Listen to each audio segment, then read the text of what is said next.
Salam dan bahagia Bapak dan Ibu guru. Saat mengajar tentu kita semua punya harapan sebagai guru. Suasana kelas yang aktif, peserta didik yang senang berdiskusi, punya rasa ingin tahu yang tinggi, dan bisa menerapkan apa yang mereka pelajari dalam kehidupan sehari-hari.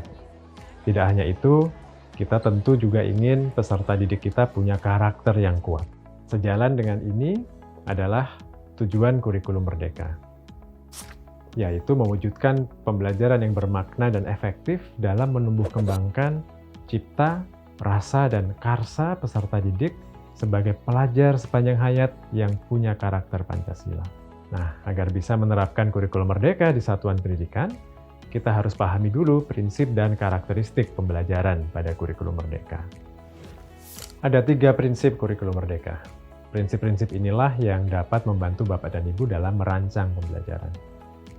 Pertama adalah pengembangan karakter. Artinya, kurikulum merdeka mengembangkan kompetensi spiritual, moral, sosial, dan emosional para peserta didik. Dalam penerapannya, pengembangan karakter ini bisa dilakukan dengan alokasi waktu khusus melalui proyek penguatan profil pelajar Pancasila atau P5, maupun secara terintegrasi dalam pembelajaran di berbagai mata pelajaran.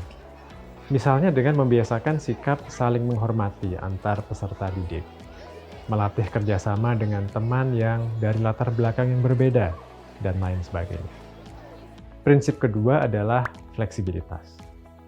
Prinsip ini menekankan bahwa kurikulum merdeka bisa dan perlu disesuaikan dengan kompetensi peserta didik, karakteristik satuan pendidikan, dan konteks lingkungan sosial budaya setempat. Pembelajaran yang cocok untuk satu sekolah belum tentu cocok untuk sekolah yang lain.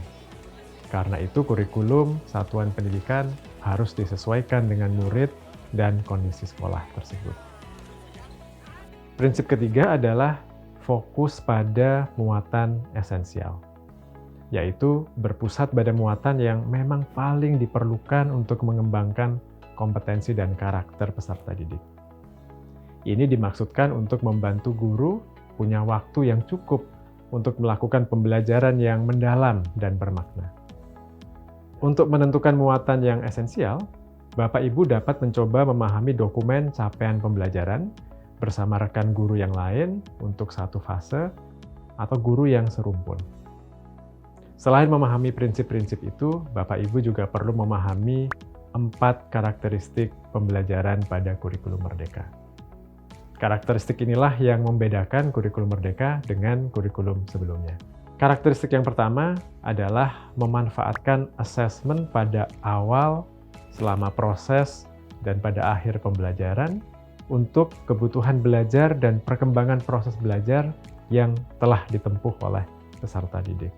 Misalnya, memanfaatkan asesmen awal untuk melihat kesiapan belajar peserta didik. Kemudian mengolah asesmen formatif selama pembelajaran untuk merancang pembelajaran dan menentukan tindak lanjut.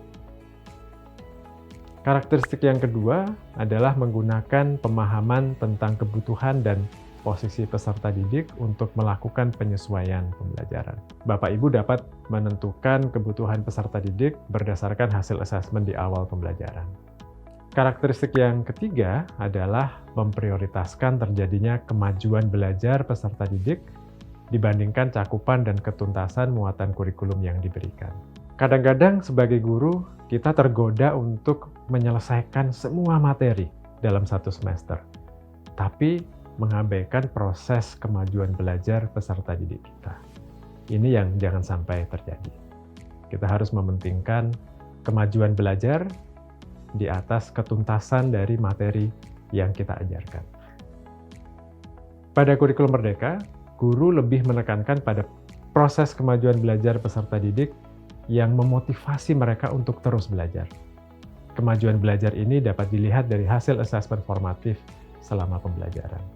Karakteristik yang keempat mengacu pada refleksi atas kemajuan belajar peserta didik yang dilakukan secara kolaboratif bersama dengan guru-guru yang lain. Refleksi ini memungkinkan guru untuk melakukan perbaikan yang berkelanjutan terhadap proses belajar peserta didik. Terlebih lagi jika dilakukan secara kolaboratif dengan guru yang lain. Kita akan bisa mendapatkan perspektif dan ide-ide yang baru yang mungkin tidak bisa kita dapatkan jika hanya melakukannya sendirian. Bapak Ibu, itu tadi 3 prinsip dan 4 karakteristik pembelajaran kurikulum merdeka. Kenapa ya kita perlu memahami prinsip dan karakteristik ini? Saat menerapkan kurikulum merdeka di satuan pendidikan, sangat mungkin Bapak dan Ibu memiliki banyak pertanyaan. Pertanyaan-pertanyaan itu bisa jadi kita temukan jawabannya jika kita memahami prinsip dan karakteristik kurikulum merdeka. Misalnya, pertanyaan yang sering muncul adalah, seperti apa sih bentuk RPP pada kurikulum merdeka? Dan apakah harus membuat modul ajar?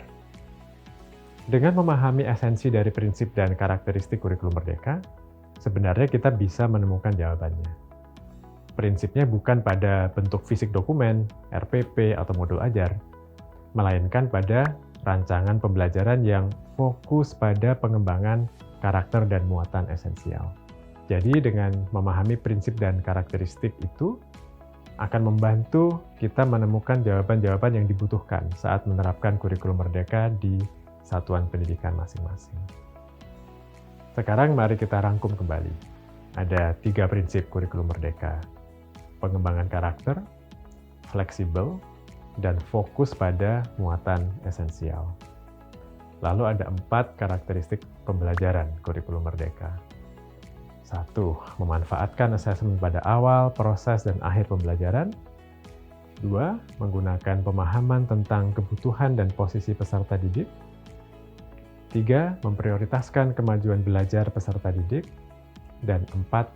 Mengacu pada refleksi bersama guru-guru yang lain. Selamat mencoba!